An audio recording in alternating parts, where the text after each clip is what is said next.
Good morning, children. Today we're getting a little lighthearted after after what has been a wild time at Real Madrid, after what was a wild AFCON. We are reclining. We are taking the back seat here, and we are going to make fun of the admin of the Women's World Cup. We are either I don't really know what we're doing here exactly, because we are either making fun of the person that runs the account or the person that's in charge of posting for this particular day, or however the division of labor happens to work, or we are highlighting like willful sabotage on the part of, right? Like we are highlighting willful sabotage on the part of the people that run the FIFA Women's World Cup Twitter account. I mean, because this is objectively the worst tweet I've ever seen.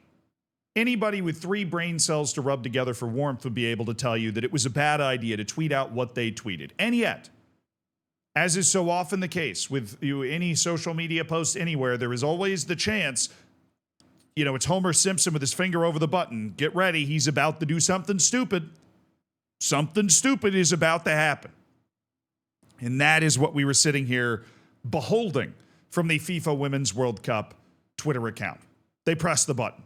They did the dumb thing, and now we all get the point and laugh at them. But it genuinely makes absolutely no sense. So for those that don't really care, and this would be 99.9 repeating percent of people, the accounts for the various World Cups all just post like random clips and pictures all the time. Now, I have gone through the account actually pretty extensively.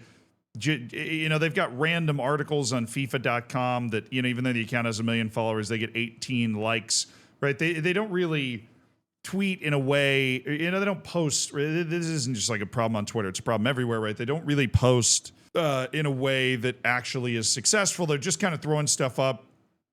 They'll post like Rose Laval, big game player, right? Just a quote from somebody, right? Representing on the world stage, Gabby Zanotti. Like they just have quotes and pictures, and every once in a while a video, like the golden goal, World Cup winning goal for Germany, Nia Kunzer in 2003 to win Germany the Women's World Cup, right? They just, you post clips, you post exciting things. Like if you're working the Men's World Cup, you're going to be posting like James Rodriguez scoring that goal, chest to volley once a month, right? You're throwing that stuff up just to keep interest, keep it alive. The Women's World Cup's coming up next year. It always comes 1 year after the Men's World Cup, and so they're starting to try and build it up, these interviews about like, well, what's it going to be like to play in the World Cup next year? It's like, gee, Willikers, Batman, we're excited, like it's pointless. It's like internet clutter. It doesn't really make a lot of sense. But the point is, I said it's pointless, and then I said the point is, but really the point is you're just trying to paint the game in a good light. You're trying to get people excited for the World Cup. You're trying to get people to reminisce about the World Cup. Like obviously this Twitter account does not do a very good job of getting engagement just because of the absolute barrage of tweets it unleashes that nobody cares about. But like, let's say you're a women's football fan, 2003, that Germany goal was great, and this is a huge flashback for you, right? Even I was 7 years old when this goal happened, so not a lot of people that are using Twitter particularly in this way are going to come across this in the first place. But, that's what you're trying to do. Post Pulisic's goal against Iran, and you're probably going to get a reaction out of me. I'm going to be like, yeah, that was great to watch live. Love the World Cup. Can't wait for the next one. Abby Wambach's header, right? The half field goal by Carly Lloyd, right? You got options. Things that would get a rise out of me. Things that would get me fired up, get me jazzed up, get me excited. What you don't want to post is this. Now, this is objectively hilarious. They just said, cool, calm, Chloe Kelly. Flex. They tagged the Lion, clearly this is their format. They tagged the Lionesses on Twitter, and then they hashtag FIFA Women's World Cup because brands love hashtags because they hate fun. And so this is the clip they posted. It's England against China. It's a looping long ball from a deep-lying player, right, trying to test the Chinese back line, test the Chinese goalkeeper. Chinese goalkeeper's coming out off her line. Looks like a pretty rudimentary play. She tries to knee the ball for some unknown reason to man and science, and the ball goes right around her, and Chloe Kelly passes the ball into the back of the net. Okay, this is an official highlight that has been posted on the FIFA Women's World Cup page, and it makes absolutely no sense. Because as much as I've been comparing the men's and women's game here in terms of the way that you're just kind of men's World Cup, men's women's World, men's World Cup, women's World Cup. I think I almost said the men's women's World Cup, which string me up on my toes now. But whatever World Cup it is, the accounts are just trying to post the clips that are going to get everybody excited.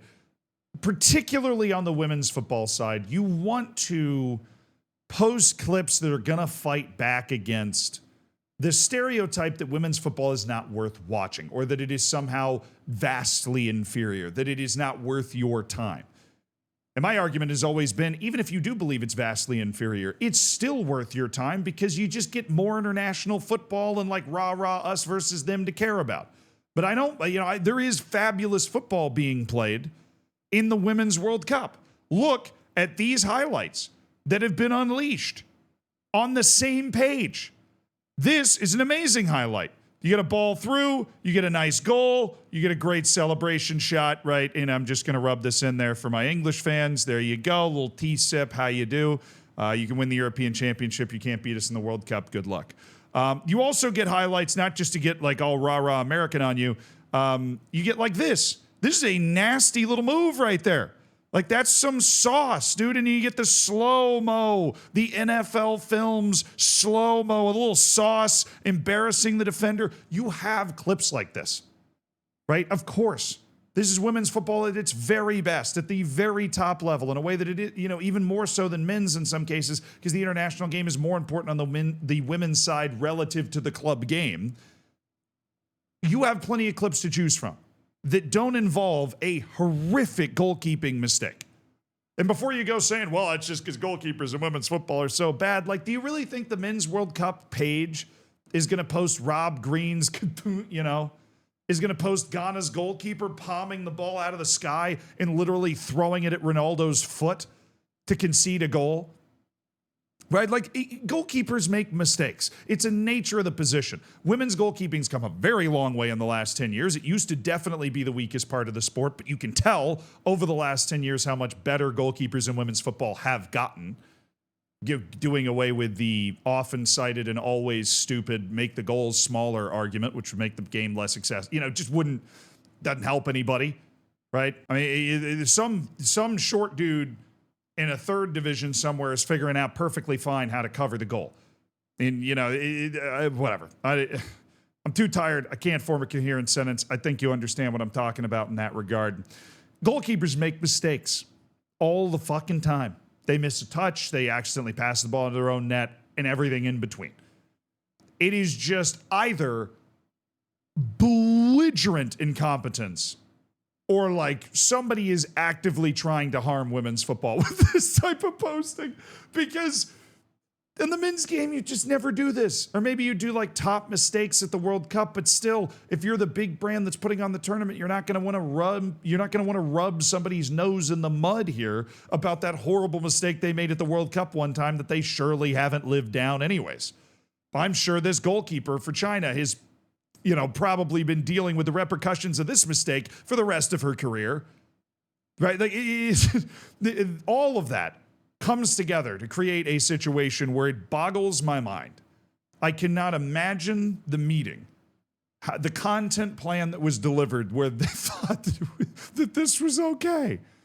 Not that it matters. It doesn't really matter, right? A lot of people started paying attention to it because of like how bad it was, but you see the top comments. I mean, granted, Twitter is a cesspool, but like the wage gap isn't big enough, Special Olympics. Like, you were basically throwing a lob off the backboard for the worst kind of people to come in and be able to dunk on you, which should not be the point of promoting women's football in the first place.